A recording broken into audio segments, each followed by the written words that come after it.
Hello guys, welcome back to Zerocontent lifestyle vlog. So இன்னைக்கு வீடியோல நம்ம பார்க்க போறது ஒரு சூப்பரான ஸ்குவிட் ரெசிபி தான். கனவாத்தோரன் வந்து எப்படி பண்றதுன்னு நான் சொல்றேன்.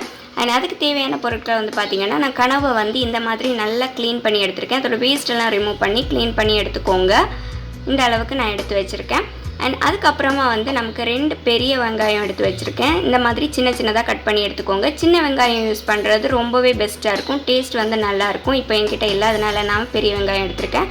and பச்சை மிளகாய் இந்த மாதிரி சின்னதா கட் பண்ணி வச்சிருக்கேன். ஒரு பச்சை மிளகாய், அப்புறம் 2 பல் பூண்டு, அதுக்கு அப்புறம் இஞ்சி வந்து இந்த மாதிரி சின்னதா நறுக்கி இடிக்கல்ல போட்டு நசுக்கி வச்சுக்கோங்க. அதுவும் நம்ம ரெசிபிக்கு தேவை. அதுக்கு அப்புறமா 1/4 கப் தேங்காய் எடுத்துர்க்கேன். இது வந்து நம்ம பேஸ்ட் பண்றதுக்கு. ஸோ தேங்காய் அரைச்சி எடுக்கணும். இப்போ வாங்க எப்படி பண்ணுறதுன்னு பார்க்கலாம். அடுப்பில் ஒரு மண் சட்டி வச்சுக்கோங்க. மண் சட்டி யூஸ் பண்ணுறது தான் நம்ம சீ ஃபுட்டுக்கெல்லாம் ரொம்ப பெஸ்ட்டாக இருக்கும். இப்போ அதில் 1 டேபிள் ஸ்பூன் எண்ணெய் சேர்த்துக்கிறேன். சேர்த்ததுக்கப்புறமா நம்ம எடுத்து வச்ச வெங்காயம், அப்புறம் பச்சை மிளகாய், பூண்டு, இஞ்சி எல்லாம் இருக்குல்ல, அது சேர்த்து அதில் சேர்த்துருங்க. சேர்த்து நல்லா மிக்ஸ் பண்ணி விடுங்க. ஒரு 2-3 வாட்டி மிக்ஸ் பண்ணதுக்கப்புறமா கொஞ்சம் வெங்காயம் வதங்கினோடனே அதில் வந்து நம்ம எடுத்து வச்சோம்ல அந்த ஸ்குவிட் அதை வந்து சேர்த்துக்கோங்க. இந்த மாதிரி எடுத்து தான் சேர்க்கணும். மொத்தமாக அதில் சேர்க்கக்கூடாது. அதில் ஏதாவது மணல் அந்த மாதிரி இருந்துச்சுன்னா கூட அது கீழே அந்த பெய் தேங்கி நிற்கும். அதனால் வந்து நல்லா அதை எடுத்து தான் போடணும்.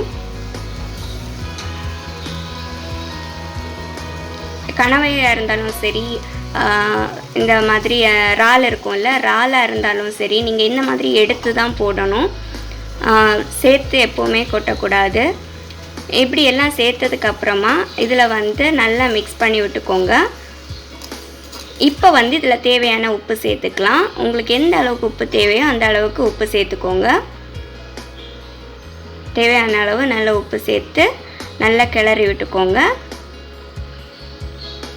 இப்போ நம்ம இதை மூடி வச்சு வேக வைக்கணும். ஏன்னா தண்ணி எதுவும் சேர்க்க வேண்டாம். தண்ணி அதுலேருந்தே நல்லா ரிலீஸ் ஆகி வேகும். ஸோ தண்ணி சேர்க்காமல் நல்லா மூடி வேக வைக்கணும். இப்போ வாங்க நம்ம தேங்காய் அரைக்கிறத பார்க்கலாம். ஸோ தேங்காய் அரைக்கிறதுக்கு நான் 1/4 கப் தேங்காய் எடுத்திருக்கேன். இதில் வந்து 1/2 டேபிள் ஸ்பூன் ஜீரகம்,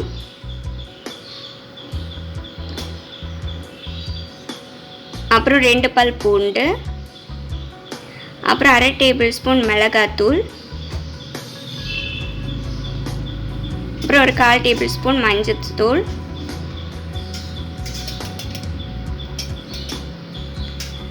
அப்புறம் தேவையான அளவு உப்பு. உங்களுக்கு எந்த அளவுக்கு தேவையோ அதை சேர்த்துக்கோங்க. நம்ம ஏற்கனவே ஸ்குவிட்டில் சேர்த்துருக்கோம். ஸோ தேவைக்கேற்ற மாதிரி சேர்த்துக்கோங்க. இப்போ நம்ம அரைச்சி எடுத்துகிட்டு வரலாம். அரைச்சி எடுத்தாச்சு. இந்த மாதிரி சதைச்சி தான் எடுக்கணும். ரொம்ப அரைச்சி பேஸ்ட் மாதிரி ஆக்கக்கூடாது. நம்ம அவியலுக்கெல்லாம் இந்த மாதிரி எடுப்போமோ அந்த மாதிரி எடுக்கணும். இப்போ இருக்கட்டும். இப்போ வந்து நம்ம ஸ்குவிட் பார்க்கலாம். ஓப்பன் பண்ணி பார்க்கும்போது தெரியும்னு நினைக்கிறேன். அதில் வந்து தண்ணி நல்லா ரிலீஸ் ஆகி வெந்துட்டுருக்கு. பார்த்தீங்களா, ஸ்குவிட்லேருந்தே நல்ல தண்ணி ரிலீஸ் ஆகும். ஸோ நம்ம எந்த கொஞ்சம் கூட தண்ணி சேர்க்க தேவையில்லை. அதுலேருந்தே நல்ல தண்ணி ரிலீஸ் ஆகி வெந்துடும். ஸோ இப்போது மூடி வச்சு வேக வச்சுக்கோங்க. இடையே எடுத்து ஒரு வாட்டி கிளறி விட்டால் போதும்.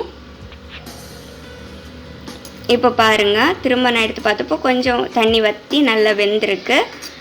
இப்போது இந்த ஸ்டேஜில் நல்ல தண்ணி வற்றினதுக்கப்புறமா இந்த ஸ்டேஜில் நம்ம வந்து அந்த பேஸ்ட்டை இதில் சேர்க்கணும். தேங்காய் அரைச்சி வச்சுருக்கோம்ல, ஸோ அதை வந்து சேர்த்துக்கோங்க. சேர்த்து நல்லா கிளறி விட்டுக்கோங்க. நீங்கள் உப்பு வந்து செக் பண்ணிக்கோங்க. உங்களுக்கு தேவைப்பட்டுச்சுன்னா நீங்கள் இந்த ஸ்டேஜில் சேர்த்துக்கோங்க. இப்போ வந்து நல்ல இது இருக்கட்டும். இப்போ வந்து நம்ம அதுக்கு தாளித்து ஊற்றணும். ஸோ அதுக்காக நான் அடுப்பில் ஒரு கடாய் வச்சுருக்கேன். அதில் 2 டேபிள் ஸ்பூன் எண்ணெய் சேர்த்துக்கோங்க. அப்புறம் கொஞ்சமாக கடுகு, 2 தண்டு கறிவேப்பிலை சேர்த்துட்டு இப்போ இதில் வந்து தாளித்து அதை வந்து இதில் நம்ம கொட்டணும். ஒரு வாட்டி நல்லா மிக்ஸ் பண்ணிவிட்டு நம்ம தாளித்து எடுத்து வச்சோம்ல, எண்ணெய் தாளித்தோம்ல, ஸோ அதை வந்து இப்போ பாருங்கள் நல்ல தண்ணி வற்றிருக்கு. எந்த தண்ணியுமே இல்லை. இந்த மாதிரி ஸ்டேஜில் கொஞ்சம் ட்ரையாக இருக்குது பார்த்தீங்களா. இந்த மாதிரி ஸ்டேஜில் வந்து நம்ம தாளித்து எடுத்ததை வந்து இதில் கொட்டணும்.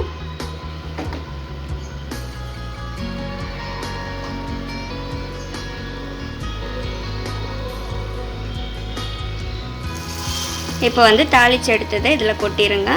கொட்டிட்டு நல்லா வந்து மிக்ஸ் பண்ணணும். கொஞ்சம் ஹீட்லேயே இருந்து இந்த மாதிரி கிளறி விட்டுட்டே இருக்கணும். நல்லா ரோஸ்ட் பண்ணி எடுக்கணும். நல்ல ட்ரையாக ரோஸ்ட் பண்ணிவிடுங்க. அப்போ தான் வந்து தோரன் வந்து ரோஸ்ட் வந்து ரொம்பவே நல்லாயிருக்கும். ஸ்குவிட் ரோஸ்ட்டுங்கிறதுனால நல்ல ட்ரையாக வந்து நம்ம அதை மிக்ஸ் பண்ணி நம்ம எடுக்கணும். எந்த அளவுக்கு நம்ம மிக்ஸ் பண்ணி அந்த ஆயிலோடு சேர்த்து நம்ம மிக்ஸ் பண்ணி எடுக்கிறோமோ அந்த அளவுக்கு டேஸ்ட்டும் வந்து ரொம்பவே பெஸ்ட்டாக இருக்கும். ஸோ இந்த மாதிரி நல்லா கிளறி எடுத்துக்கோங்க.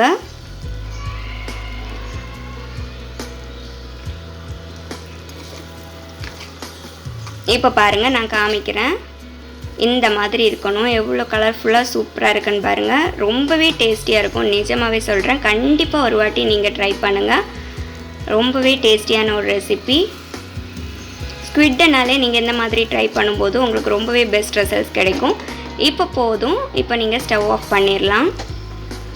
ஸோ ரொம்பவே சூப்பரான ரெசிபி. ரசம் கூட, அதுக்கப்புறம் வெறும் சாதத்து கூட சாப்பிட்றதுக்கு ரொம்பவே டேஸ்டியான ஒரு ரெசிபி. ஸோ கண்டிப்பாக உங்கள் வீட்டில் ட்ரை பண்ணுங்கள். கிட்ஸுக்கு வரைக்கும் ரொம்பவே பிடிச்ச ரெசிபியாக இருக்கும். அண்ட் பிடிச்ச வீடியோ பிடிச்சிருந்தா லைக் பண்ணுங்கள். மறக்காமல் நம்ம சேனலுக்கு சப்ஸ்கிரைப் பண்ணிக்கோங்க. தேங்க்யூ கைஸ், பாய்.